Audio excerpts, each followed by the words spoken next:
is rated GE. It is suitable for general family viewing.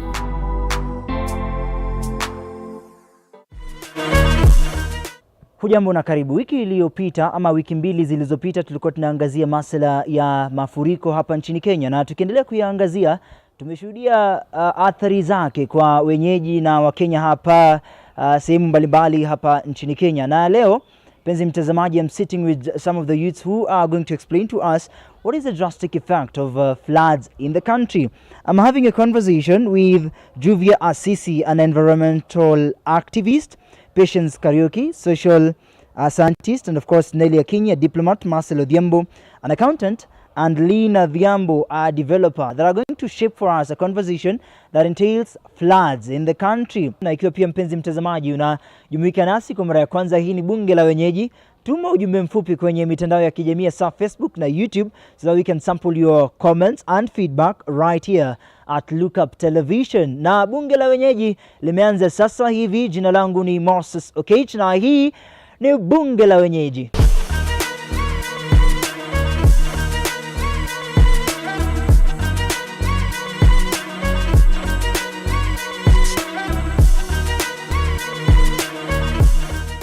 Wewe unapohisi ama unaposikia kwamba mafuriko hapa nchini Kenya, what immediately comes to your mind? Thank you so much, Moses, for giving me this opportunity. First of all, I'd like to just check very fast through the statistics. And over 250 deaths. We are talking of about 133 injuries. Talking of about 125 people still missing. I feel that this heavy rain has brought a lot of bad repercussions, and this has really inflicted on the people largely, and we can be able to see it's so evidential and it's everywhere. Out of 5, I can give it a 2, the response. Everyone got a little bit slow. I can say, rather than slow, everyone just played a very huge ignorance role.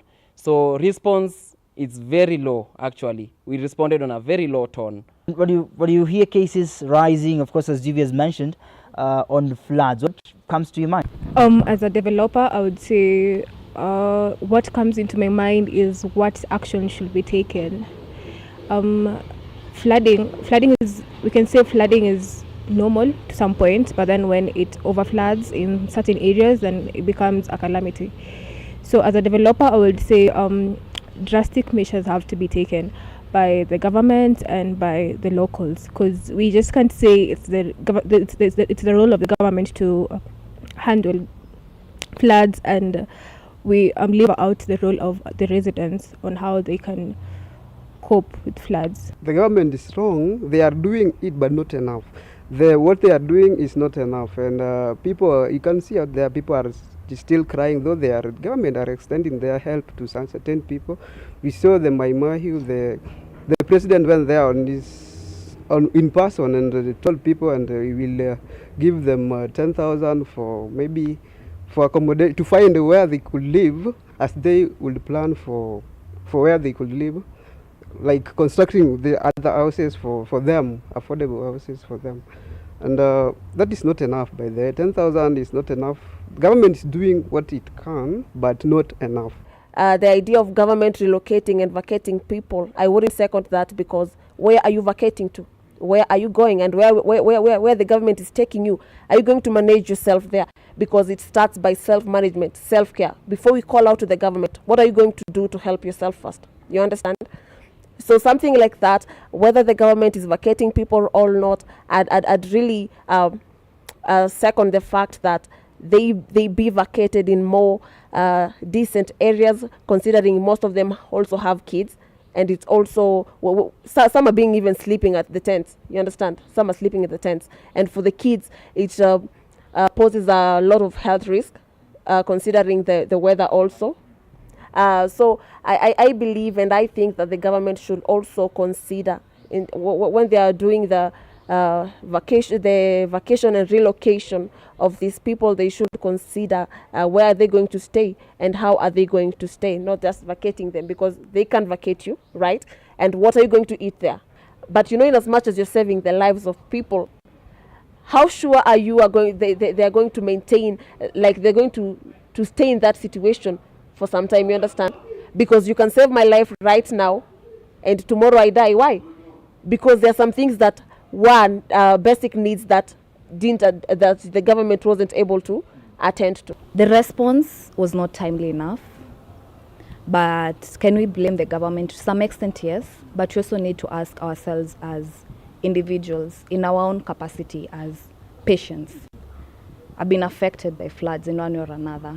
How did I contribute to the current state we are in, and what can I do to avert this? What will I do to make sure that next year I will not be affected by the same thing? So those are the questions we need to be asking ourselves as a country right now. Instead of, as much as we want to castigate the government, hawajafanya kitu, hawajatoa trash, they have not taken care of our drainage systems, the roads are poorly done, the bridges are collapsing, whatever is taking place. But remember, individually, we have contributed to this. We have contributed to the current climate change that has taken place. You will find yourself in town, you take your yogurt, you finish, you just throw the can anywhere. It will end up in your drainage system. It will block the system. So in the event of a flood, that system is already blocked. It's already overloaded. Its current mud siltation because of the erosion of its carrying plastic paper bags. So we also need to take care of our environment first before the government can come in. And remember that the government is actually a reflection of who we are as citizens. Patience has mentioned something very important. When we talk about floods, we need to ask ourselves, what is causing floods? So think about climate change. It's one of the biggest factor that causes floods. Think about also cleaning of our water streams. I know this is very important when it comes to managing flood disaster. Now, looking at what happened recently, last week or the week before, talking of a breakdown of a dam in Maimahiu, which ended up killing very many people. I think largely climate action is above us currently. There are certain mechanisms which we could have done, which we could have put in place some time back, and now we didn't. So this is rough on us. So we need to live with that. But now I think so that we can be able to manage this unprecedented disaster, we need to think of managing our downstreams and also our water reservoirs. The residents that are told to relocate were living along the river bank, right? So of course, is it a must that they should we not live in such particular areas? Because after all, they were comfortable in the few times they were living there. They were very comfortable. No. Yeah. Now this particular situation drags them now to relocate. So what is your advice to that particular situation? I would say everything has a way of working. As a developer, we plan for spaces and we design for spaces. So in planning and development, there are places you just can't construct. Because when such calamities like floods occur, then you will definitely be distracted. You will definitely have to evacuate. You either evacuate or die. Okay, so I would second the government in evacuating those people, because it's for their own good. In as much as we want to look at it and say the government is doing a wrong thing by evacuating these people, we just can't leave them there, because definitely their houses are going to get disrupted. Yeah. This has been their home for quite some time. Yeah, it has been their home for quite some time, but then these things take time, Geographically, effects of calamities take time. Your house might start cracking in the first flood. And the second time a flood occurs, the crack expands. The third time it happens, your house is down. So I feel like they see the impact of these things, and that's why we are evacuating them.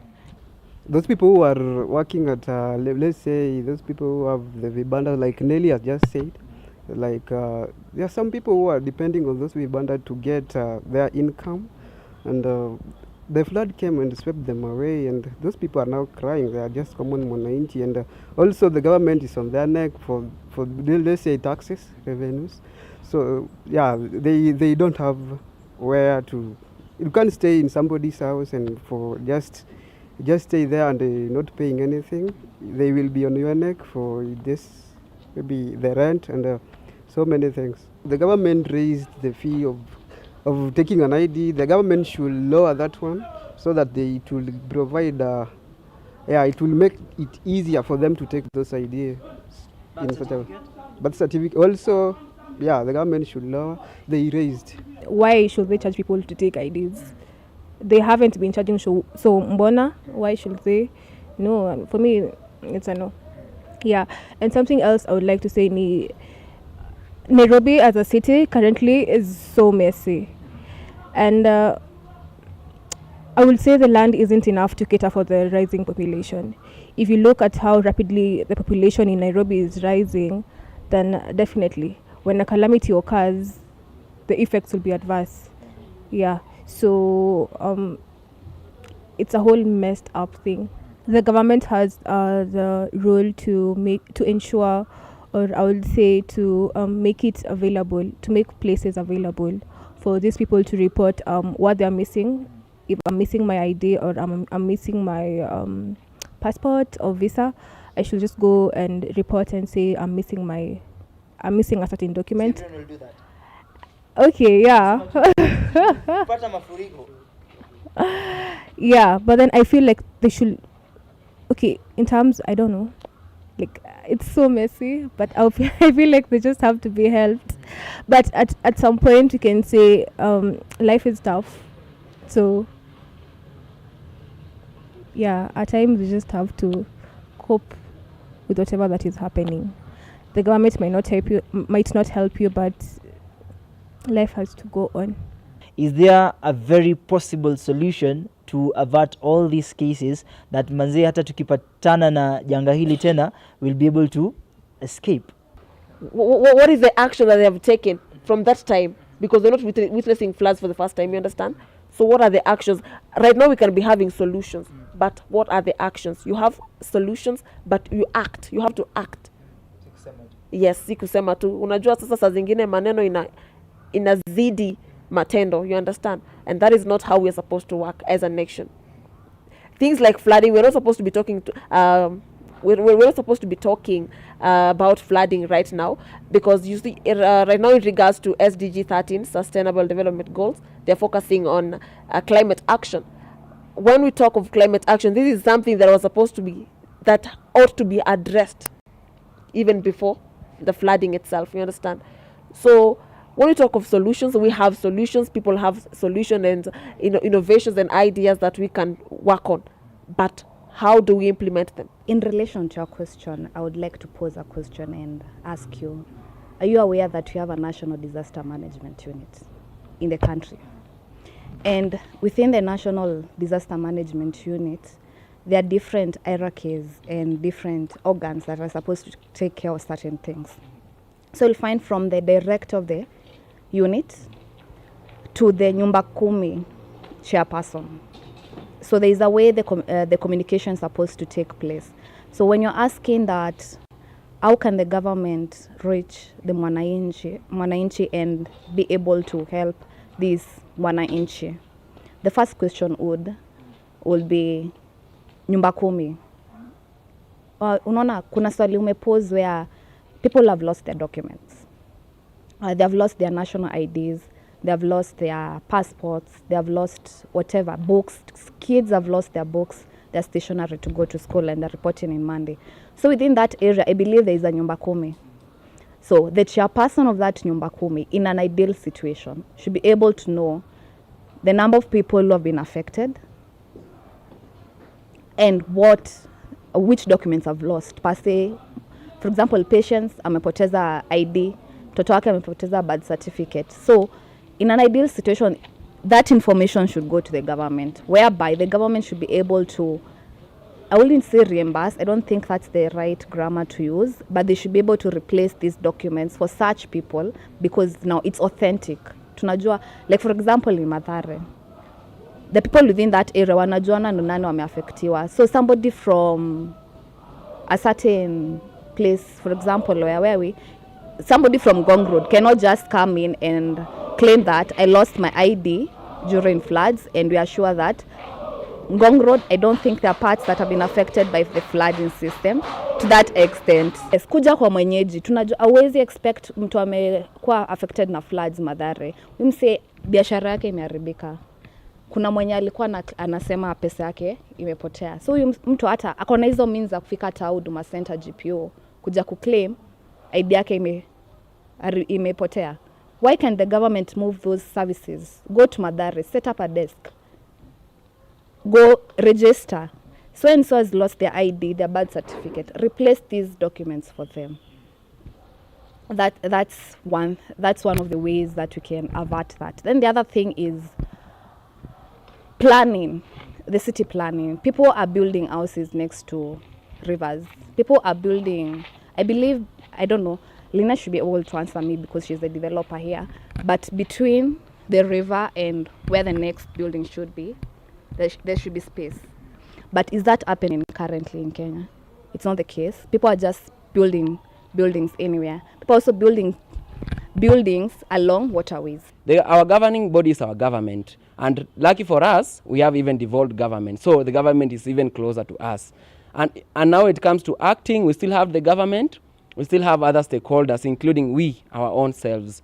So now drawing to these people who are living on riparian land and large water reservoirs, I feel we need to point our fingers to the anticipatory action, and that is the government. We had statistics before, and our meteorological department told us before that rain was going to come. Our government reacted, but on a very slow pace. And now we are now driving to this point of acting. Now we are individual citizens who are living on this riparian land, because this house is definitely very cheap. And now we have to stay here, okay? Now what do we do at this point? It is at this point that we need to ask ourselves and now think widely. Life is more important than resources. So I feel largely at this point, one will rather choose life than choose to have those resources, or rather stay in that cheap house.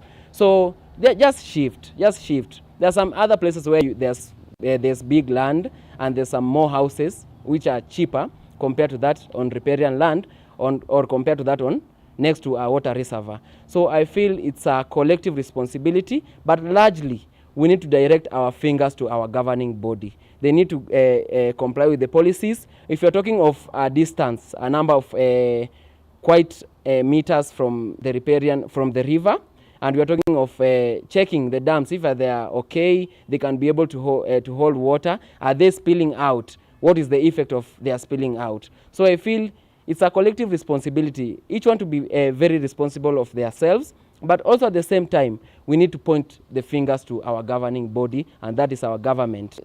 Youths are very energetic, first of all, and I feel that if youths are given the chance, they can be able to lead. Just looking at the statistics, the globe statistics of the number of youths, statistically, we are talking of 16% of youths globally. And it is projected to rise by 7% in 2030. That is the SDG implementation year. So I feel that, and now narrowing down to Africa, we are talking of about 22.7% of youths, of African youths, contributing to the global statistics of youths. So I feel youths have a very huge role to play. You can just look, even normally on our day-to-day basis, you'll get youths running, be it in education areas, be it in science fields. You'll get very active youths and doing very well. So now I feel that it's the right time that we need to direct our action towards youths, and we give youths more time to showcase what they are capable of doing. Now directing to climate action, youth can play a very huge role, be it in planting trees, in providing education, and also playing also responsible role in ensuring that climate action and climate justice is achieved. So I feel that youth can be a very huge plus when it comes to climate or disaster management. In our case, that is floods. Largely, we are talking of just looking at the huge scope, looking for our livelihoods. We are talking of hundreds of businesses affected. Look at these businesses. We are talking of a number of them being run by youths. So definitely, the income for youth is going to be cut. So youths are affected in a very, very huge way, in that they cannot be able to get income, first of all, and at large, looking at in these areas where people got flooded with water, youths are staying in this area. So it means, talking of documents, which I've heard someone talking about, they have lost their documents. They were not able to access their workplaces because actually the clothes that they were supposed to put on, they were inside the houses. So it means youths are widely affected by these floods as we are speaking currently. Clerical call? I'd like to put a clerical call on all youths. I know we have really the government and all the elderly people have really misaligned us. And we are in this place that we are not given chances, and we are not given that chance to show our action and also giving our ideas. So as my clerical call will first be to youths, let's just keep up. There's this time that will come where we'll just take all the instruments of leadership, of implementation. So for now, it's a clerical call for all the youth. Just come around. Let's keep up, even as we are being misaligned. Tuungane tu wote, and we make sure that we are together and building ourselves. And also, I'd like to call to direct my clerical call also to the government. Look at this. We are youth, okay? And we are so energetic with a lot of ideas. Thank God our education system is very stable. So we are very knowledgeable. So the government should really invest in us. We are calling upon the government, just invest in us. Even when it comes to this disaster management. Wacha tu tukue pamoja, government to engage also, pia sisi ni vijana, tukue in these projects. And also to get to embrace our ideas so that you can be able to know what you are capable of. Sisi pia vijana tunataka tuonekane na to manage such disasters in the near future. When we look at things to do with health, flood is a risk. When we talk of health, the water comes as a contaminant. The water itself, you know when it's flooding, most people are misplaced. And you end up even walking in the water with barefooted, and such things can cause cholera, typhoid, and all waterborne diseases, because the water is coming well contaminated. The water is mixed with everything. You understand? Okay, so the second impact of the rains, or rather the floods, is that displacement. Many people are losing their ways.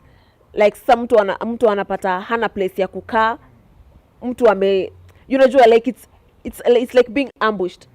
You're being asked to go there, you hadn't planned for it, you have nothing, like literally nothing. Because when it comes to displacement, it's like me telling you go there and you don't know what you're going to do there. You understand? You don't know how you're going to sustain yourself there. So many people have displaced themselves, and again, it's not their fault. It is a situation that is there that forces you to move. Things to do with property damages and all that. For instance, in the case of Athi River, you see most people had bought houses there, built permanent houses there. But now they built, in the case of, most of the houses were built near a river. That was River Athi, which wakati ilikuja ikaharibu kila kitu.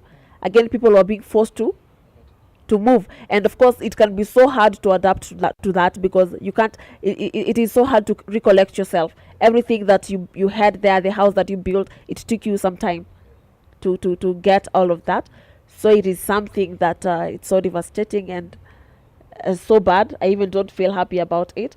Again, another maybe cause of, or rather negative cause of floods is the fact that it destroys our economy. when we talk of farmers, or rather when you look at farming itself, you realize that most farmers started planting because they knew it was a raining season, so they wanted to maybe do their agricultural activities mapema, so that when by the rain comes, the wanapata wako set, you understand.